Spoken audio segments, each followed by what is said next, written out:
On s'achemine doucement vers la conclusion de notre journée. Et du coup, je repasse la parole à Nathalie et Christian et Marine. Surtout, pour faire une petite réaction à chaud de qu'est-ce que vous retenez de tout ce qu'on s'est dit depuis ce matin. Exercice pas simple, mais qui devient une sorte j'allais dire, une tradition maintenant en conclusion des séminaires agrotiques. Avec quoi? Qu'est-ce qu'on met dans notre besace pour rentrer chez nous? Avec quel enseignement on tire? Takeaway message. C'est pas facile, mais j'ai mes anti-sèches, donc ça devrait aller. Donc voilà, ce qu'on a pu voir au cours de cette journée, alors je cite parti pris, mais que j'ai trouvé personnellement passionnante, c'est que on a découvert, mais enfin on le savait peut-être déjà, qu'on avait affaire à une filière qui était vulnérable, qui avait de forts enjeux de compétitivité, et pour lequel le numérique pouvait apporter peut-être quelques solutions, notamment en termes de modélisation, pour fournir aussi des outils d'aide à la décision, mais également pour surveiller, alerter, piloter la lutte contre les phénomènes qui viennent mettre en danger la production, gérer le risque, mesurer les dégâts quand c'est trop tard, ne serait-ce que pour des questions assurantielles, assurer la sélection de variétés résilientes et performantes. On a parlé de phénotypage aussi au cours de la matinée. Et puis, on a parlé aussi également beaucoup de communiquer et rapprocher les professionnels et les consommateurs.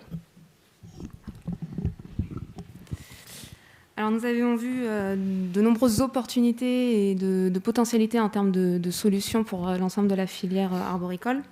Mais nous avons aussi noté qu'il y a encore pas mal de travail à mettre en œuvre pour faciliter l'intégration de ces solutions au niveau des exploitations.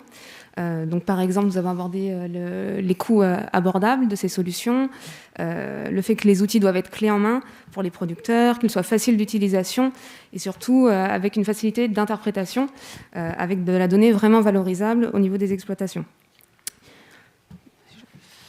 Alors, il y a encore du chemin à parcourir, on l'a vu. Il y a beaucoup d'outils numériques, il y a de plus en plus d'outils numériques, il y a un foisonnement. Et ça suggère de plus travailler peut-être sur l'évaluation de ces solutions en grandeur réelle et dans de véritables exploitations. Mais on a vu qu'il y a beaucoup d'initiatives dans ce domaine-là. Il y a aussi besoin encore de recherche et développement sur un certain nombre de sujets spécifiques. Je ne vais pas rentrer dans les détails ici, bien sûr. Mais il y a surtout des verrous qui sont un peu plus génériques. On pourrait parler, par exemple, du passage du laboratoire au terrain. Aujourd'hui, il y a de gros enjeux là-dessus. Les solutions qu'on développe parfois, elles fonctionnent in vitro, elles fonctionnent dans un cadre de laboratoire, mais est-ce qu'elles passent à l'échelle de la micro-serre, de la serre en entière ou carrément du terrain en plein champ? Également, on a parlé beaucoup aussi de données. Il y a de plus en plus de données. On a besoin de références et on a aussi besoin de partage de données. Ce sont des problèmes qui ne sont pas nécessairement scientifiques, ceux-là, ni techniques, mais enfin qui nécessitent déjà de bien vouloir se mettre autour de la table et de travailler là-dessus. Et puis, ça touche aussi un peu ce problème de l'échange de données, c'est l'interopérabilité.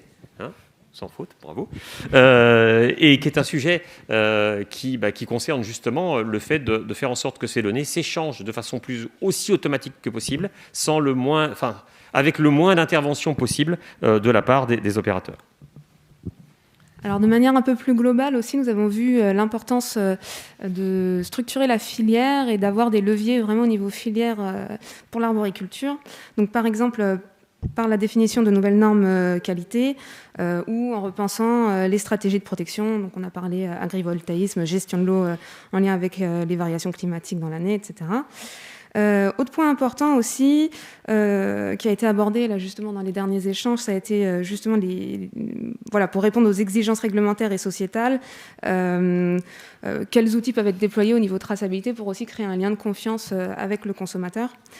Donc voilà, de manière plus générale, il y a un rôle vraiment très important au niveau de la structuration de l'ensemble des acteurs et de la filière, aussi bien pour favoriser le déploiement de ces solutions que pour accompagner les producteurs dans les changements des pratiques et de leur prise de risque.